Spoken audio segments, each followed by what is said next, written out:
एक समय युधिष्ठिर महाराज ने भगवान श्री कृष्ण से पूछा, "हे जनार्दन, माघ मास के शुक्ल पक्ष में कौन सी एकादशी आती है? उसके आराध्य देव कौन है और इसका क्या महत्व है? कृपया करके मुझे इसका विस्तार पूर्वक वर्णन कीजिए।" प्रश्न का उत्तर देते हुए भगवान श्री कृष्ण ने कहा, हे राजन, माघ मास के शुक्ल पक्ष में आने वाली एकादशी को भीमी एकादशी या जया एकादशी के नाम से जाना जाता है। यह एकादशी सभी पापों का हरण करके मोक्ष देने वाली है। के पालन से व्यक्ति को पिशाच योनि प्राप्त नहीं होती। इस प्रकार भगवान श्री कृष्ण ने जया एकादशी की कथा आरंभ की। एक समय देवताओं के राजा इंद्र पारिजात से सुशोभित नंदन वन में अप्सराओं के साथ विहार करने आए हुए थे। 50 करोड़ गंधर्व के नायक देवराज इंद्र ने दिन नंदन वन में नृत्य और संगीत समारोह का आयोजन किया था। वहां उपस्थित गंधर्व में दंत, चित्रसेन तथा चित्रसेन का पुत्र प्रमुख थे। चित्रसेन की पत्नी का नाम मालिनी था और उन दोनों की एक पुत्री थी जिसका नाम था पुष्पवंती। दंत गंधर्व का पुत्र मालवानो इंद्र की प्रसन्नता के लिए आया हुआ था। अब जैसे सामान्यतः होता है वैसे ही मालवानो और पुष्पवंती एक दूसरे के प्रति आकर्षित हो चुके थे। वे दोनों भी अन्य अप्सराओं और गंधर्व के साथ देवराज इंद्र की प्रसन्नता हेतु गायन व नृत्य करने आए थे, लेकिन उनकी एक दूसरे के प्रति आसक्ति के कारण उनका ध्यान गायन और नृत्य में कम दूसरे के प्रति अधिक था और इसके परिणाम स्वरूप यह हुआ कि उन दोनों के गायन और नृत्य में त्रुटियां आनी शुरू हो गई। शुद्ध गायन और नृत्य नहीं कर पाए। यह बात देवराज इंद्र से कैसे छिप सकती थी।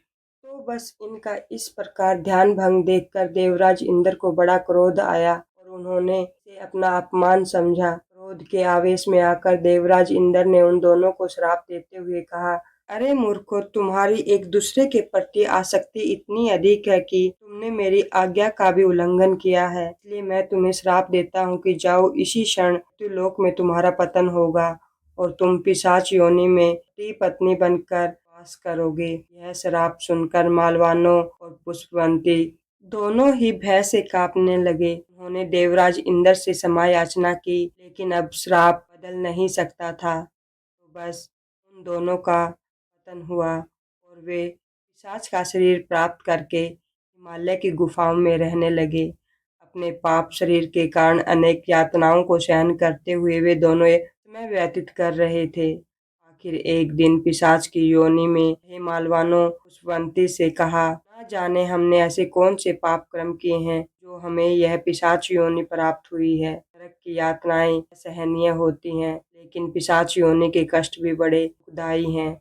हमें कोई उपाय अवश्य करना चाहिए जिससे हम इस पिशाच योनि से मुक्त हो सकें। इस प्रकार वे विचार कर ही रहे थे कि भगवान श्री विष्णु की विशेष कृपा हुई और उन्हें यह अवसर प्राप्त हुआ। वो दिन था माघ मास के शुक्ल पक्ष की एकादशी का दिन। उन दोनों ने ही अनजाने में इस व्रत का पालन किया। हिमालय में अत्यंत ठंड के कारण उन्होंने ना कोई फल खाया और ना ही किसी जीव की हत्या की। उन्होंने किसी भी प्रकार का सुख भोगने का प्रयास नहीं किया और संपूर्ण दिन तथा रात्रि के समय बरगद के पेड़ के नीचे बैठे रहे। आखिरकार रात्रि समाप्त हुई और सूर्य उदय हुआ। अब देखिए, उन्होंने ज्ञानता में भी एकादशी के दिन उपवास किया और रात्रि को जागरण किया। इसलिए इस एकादशी व्रत पालन के फल स्वरूप और परम भगवान श्री हरि विष्णु की कृपा से उन्हें अपना पूरा दिव्य शरीर पुनः प्राप्त हुआ और उसके साथ ही उनकी चेतना में भी परिवर्तन आ गया। उन्हें अपने पूर्व जन्म की सारी घटनाएं भी याद आ गई। तभी आकाश मार्ग से एक दिव्य विमान प्रकट हुआ। अब वे पिशाच योनि से मुक्त हो चुके थे। अलंकार से सुशोभित होकर अपने विमान में बैठकर वे दोनों वापस स्वर्गलोक में आए। उन्हें अपने पूर्व शरीर में पुनः देखकर देवराज इंद्र को अत्यंत आश्चर्य हुआ। उन्होंने मालवानों से पूछा, यह चमत्कार कैसे हुआ? इस प्रकार आप दोनों मेरे श्राप से मुक्त हो गए और अपना मूल स्वरूप प्राप्त किए। देवराज इंद्र का प्रश्न सुनकर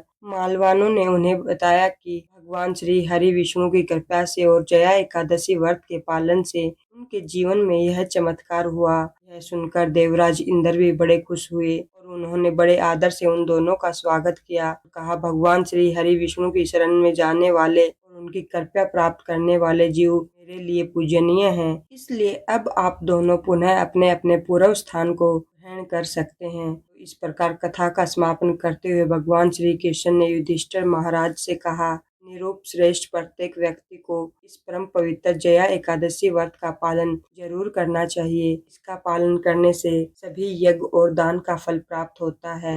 इस एकादशी कथा का मात्र श्रवण और पाठ करने से भी व्यक्ति को अनेकों यज्ञों के जितना फल प्राप्त होता है। यह थी आज की जया या भीमी एकादशी की संपूर्ण व्रत कथा। तो प्रिय भक्तों, यह केवल एक कथा नहीं थी, यह भगवान श्री हरि की करुणा का सजीव प्रमाण था।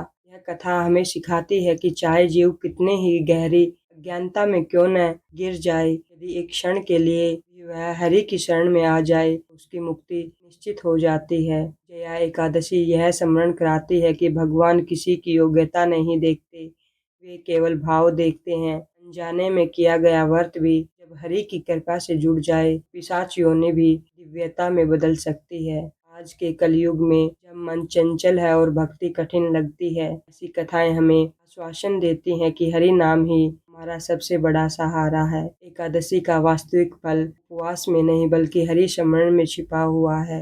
यदि आपको ऐसी प्रमाणिक शास्त्र सम्मत और भावपूर्ण वैदिक कथाएं सुनना अच्छा लगता है तो कृपया इस वीडियो को लाइक करें, इसे अपने मित्रों और परिवार के साथ शेयर करें और ऐसे ही सनातन धर्म से जुड़े पावन प्रसंगों के लिए हमारे चैनल को सब्सक्राइब करना न भूलें। जय श्री हरि कृष्णा।